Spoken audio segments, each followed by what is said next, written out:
Kalaupun tidak meninggal dunia, dibunuh karakternya. Ulama-ulama yang lurus, yang menyerukan Quran dan Sunnah, yang mengajak kita untuk menjadi manusia seutuhnya, dikriminalisasi, ya, diintimidasi. Mau kajian bahkan dibubarkan, bahkan dilarang ceramah. Mbak sekarang di Jakarta sudah susah untuk ceramah.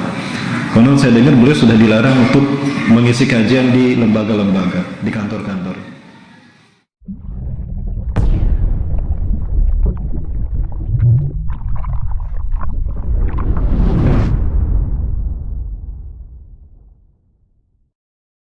Bismillahirrahmanirrahim.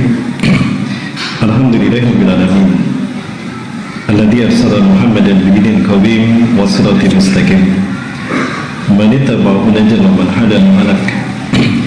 Asyhadu an la ilaha illallah wa la syarika lahu wa asyhadu anna Muhammadan abduhu wa rasuluhu la nabiyya ba'dahu.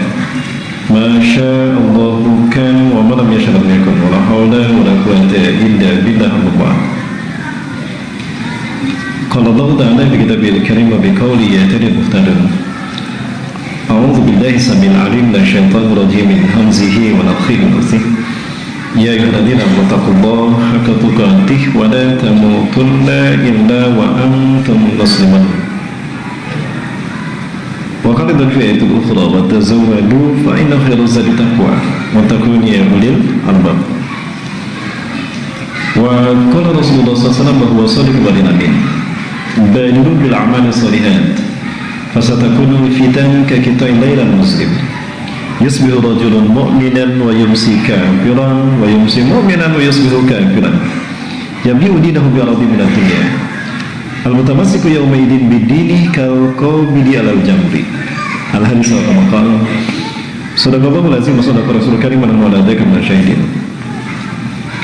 ila hadratil kiram الرئيس لتعمير هذا المسجد جمسبا رزقكم الله وإلى لجنة تنفيذ لقيم هذا المجلس في هذه الليلة وإلى الحاضرين والحاضرات المسلمين والمسلمات الشباب والفتيات المستمعين والمستمعين في هذا المجلس أحييكم بتحية الإسلام السلام عليكم ورحمة الله وبركاته. Puji dan syukur kita aturkan kehadirat Allah Subhanahu wa taala. Malam hari ini Allah Subhanahu wa taala memberikan karunia yang luar biasa pada saya bisa bersilaturahmi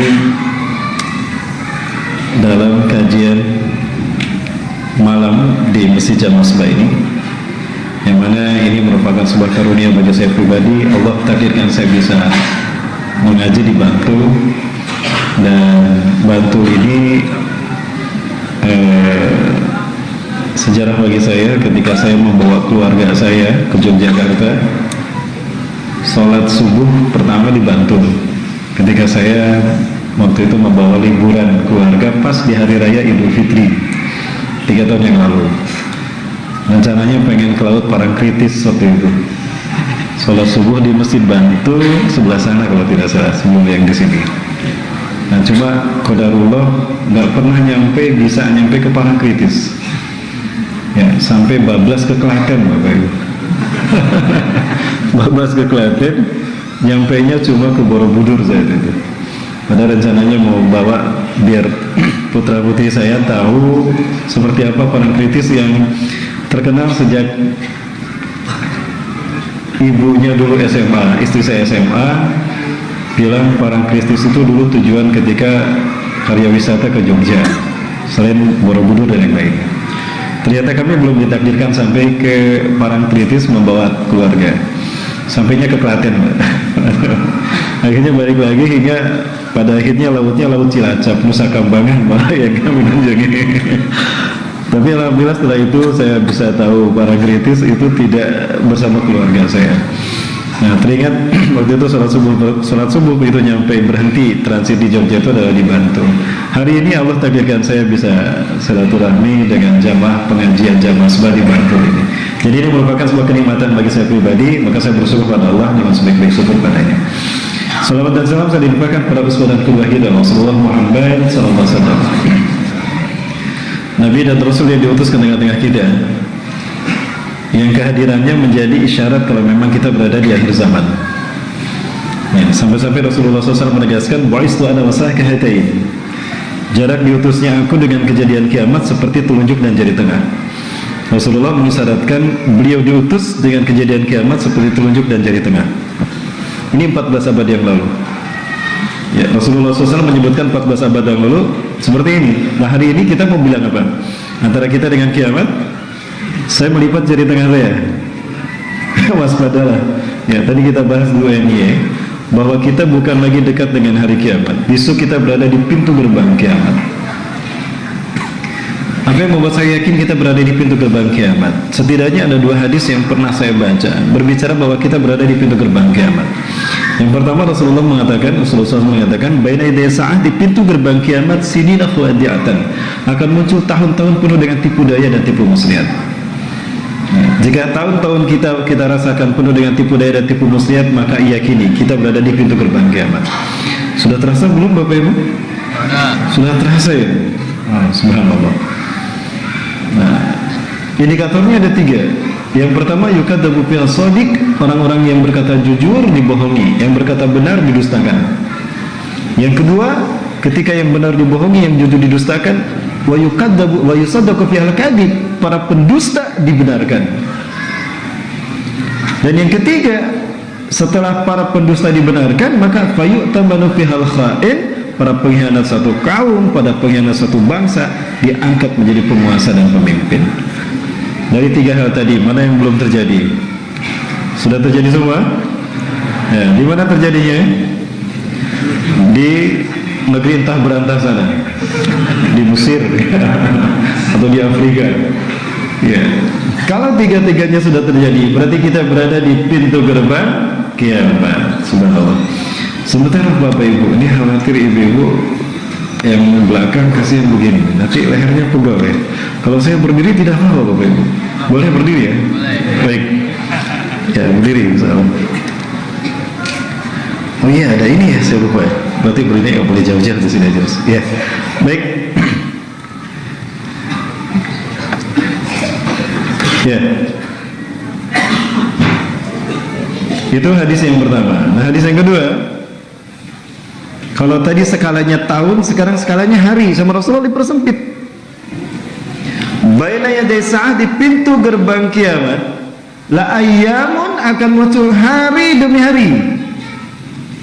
Ya, kalau tadi skalanya tahun, sekarang skalanya hari.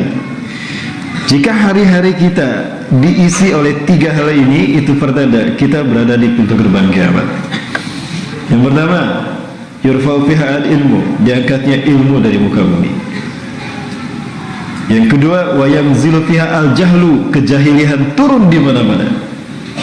Dan yang ketiga, wa yakthuru fiha al-haraj, dan banyaknya al-haraj di mana-mana. Yang pertama, ilmu diangkat dari muka bumi. Bagaimana cara Allah mengangkat ilmu dari muka bumi? Apakah tiba-tiba kita tidak punya ilmu? Orang tidak tahu matematika, itu bisa terjadi. Dan itu faktanya ada di depan kita. Ya, ada banyak orang tiba-tiba tidak mengerti matematika. 1 tambah 2 tambah 3 berapa Bapak Ibu? 6, bukan 123 ya. Apa itu? Iya. Ilmu diangkat dari muka bumi. Kata Rasulullah SAW, bukan berarti tiba-tiba manusia tidak punya ilmu. La yarfa'uha intiza'an mubasyratan minal ard, lakin Allah yarfa'ul ilma minad dunya biqabdil ulama. Tetapi Allah mencabut ilmu dari muka bumi adalah diwafatkannya para ulama. Ulama-ulama kita sudah tahu, mereka sudah meninggalkan kita ya. Di tahun ini saja sudah berapa ulama kita yang meninggal? Ada Kiai Haji Arifin Ilham, kemudian ada Mbah Maimun juga meninggal, Maimun Zubair, Allah yarham. Dan juga ada Ustadz Jafar Umar Talib juga, yang subhanallah ilmu mereka pergi bersama perginya mereka ya. Kalaupun tidak meninggal dunia, dibunuh karakternya. Ulama-ulama yang lurus, yang menyerukan Quran dan Sunnah, yang mengajak kita untuk menjadi manusia seutuhnya, dikriminalisasi ya, diintimidasi, mau kajian bahkan dibubarkan, bahkan dilarang ceramah. Babeh sekarang di Jakarta sudah susah untuk ceramah. Konon saya dengar beliau sudah dilarang untuk mengisi kajian di lembaga-lembaga, di kantor-kantor. Nah, ini cara ilmu diangkat dari muka bumi. Apalagi saya yang notabene berbicara tentang akhir zaman, Bapak Ibu. Pastinya wah luar biasa berat. Makanya saya sudah memutuskan tidak akan lagi menjadi ustaz akhir zaman, Bapak Ibu. Berat resikonya, ditangkap polisi. Ya, maka saya sudah memutuskan untuk tidak lagi menjadi ustaz akhir zaman. Ustaz akhir bulan itu pilihan saya. Ustaz akhir bulan paling repotnya sama istri. Baik, kira-kira nama bola. Nah, itu yang pertama, diangkatnya ilmu dari muka bumi. Ada juga ulama menakwilkan hadis ini, diangkatnya ilmu dari muka bumi, ilmu kehilangan fungsinya. Seyogianya ilmu membuat orang dari salah menjadi benar, dari tidak paham menjadi paham, dari tidak bisa menjadi bisa, dari tidak tahu menjadi tahu, dari susah menjadi bahagia, dari menderita menjadi senang. Ya. Tapi apa yang terjadi dengan bangsa kita? Ilmuwan, para sarjana S1, S2, bahkan doktor banyak di wisuda. Ribuan, mungkin puluhan ribu setiap tahunnya. Profesor pun dikukuhkan dalam bidang mereka masing-masing. Faktanya, apakah bangsa kita makin sejahtera? Justru kriminalitas dilakukan oleh mereka yang punya sederet gelar akademik. Bahkan kesesatan dilakukan oleh orang yang katanya adalah tukangnya ilmu. Contohnya apa, Bu? Pak? Milkul yamin boleh nah itu. Masya Allah. Kalau ini aja jadi dokter, Bapak Ibu. Masya Allah. Ya. Maka ketika ulama-ulama yang lurus dipermak, dibunuh bahkan, dan dibunuh karakternya, maka yang muncul adalah ulama-ulama ulama-ulama garis miring. Akibatnya apa? Umat tidak bisa membedakan mana hak dan batil. Babi dilalap, homer diminum, zina dilegalkan. Jahiliyah turun di mana-mana. Sudah terjadi kan? Bahkan mereka ingin ada undang-undangnya. Maka muncul rancangan undang-undang penghapusan kekerasan seksual yang melegalkan zina dan LGBT. Ini bukti jahiliyah turun di mana-mana. Yang ngomong kayak gini ngakunya Islam. Ya. Nah, yang ketiga, wa yaksuru fiha al-haras, banyaknya pembantaian di mana-mana. Sekarang kita sedang menyaksikan bagaimana saudara-saudara kita di Wamena dibantai dengan biadab dan keji. Allahu Akbar. 3 hal ini sudah terjadi, Bapak Ibu. Jangan lupa untuk mendoakan saudara-saudara kita di Wamena, terutama saudara-saudara kita yang muslim, dari kezuliman mereka yang tidak mengenal kemanusiaan, yang sudah hilang nurani kemanusiaannya. Binatang saja tidak ada yang berani membantai seekor bayi dari rusa. Ada rusa yang akan diterkam ya oleh macan tutul. Dia tidak tahu ternyata rusa betina itu sedang netein anaknya, bayi yang masih bayi. Ibunya pergi, di depan ada bayi rusa. Saat bayi rusa akan diterkam, aduh masih bayi. Akhirnya bayi itu diurus sama macan tutul. Macan tutul aja nggak berani membantai bayi. Lah kemarin dikampak dan dibakar hidup-hidup. Ini bukti 3 hal ini sudah terjadi semua bahwa kita berada di pintu gerbang kiamat. Jadi gimana Bapak Ibu sekalian? Yakin kita berada di pintu gerbang kiamat? Yakin. Yakin ya Bapak Ibu? Yang jawab sedikit ini. Kayaknya masih senang, masih betah dibantu nih. Jadi gimana Bapak Ibu? Yakin kita berada di pintu gerbang kiamat? Terus kapan nikah nih Mas ini? Udah di pintu gerbang kiamat Mas. Baik Bapak Ibu rahmati Allah. Yang ketiga, ini yang mengerikan. Umat Islam akan banyak dibantai di mana-mana. Al-Haraj. Suatu malam bahkan Rasulullah pernah mengatakan, suatu saat Rasulullah terbangun dari tidur malamnya, seolah-olah mendapatkan wahyu dari Allah tentang nasib umatnya di akhir zaman. Ummul Mukminin Zainab binti Jahsin rahimahullah radhiyallahu anha, beliau mengatakan, istaiqadha Nabi sallallahu alaihi wasallam min naumih. Nabi SAW terbangun dari tidurnya. Wa huwa yaqul, dan beliau bersabda, la ilaha illallah, tidak ada Tuhan selain Allah. Wailun lil arabi min syarrin qad iqtaraba, kecelakaan akan menimpa bangsa Arab karena keburukan yang telah mendekat pada mereka. Futihal yauma min radhiya juja wa majuja misla hadhi, telah terbuka lubang Yajuj Majuj sebesar ini hari ini. Ya, wa qad Sufyan bi ayyil asra, Sufyan memperlihatkan tangannya seperti ini. Ya. Itu 14 abad yang lalu. Yajuj Majuj sebini lubangnya. Hari ini sudah tidak ada lagi celah antara Yajuj Majuj dengan umat manusia. Menariknya Rasulullah menyebutkan bangsa Arab akan ditimpa keburukan yang telah mendekat dan dikaitkan dengan Yajuj Majuj. Pertanyaan saya, siapa sebetulnya yang dimaksud dengan bangsa Arab? Palestina bangsa Arab bukan? Suriah, Irak, Afghanistan, Mesir, Yaman, Libya. Bagaimana kondisi negara-negara itu? Sudah hancur kan?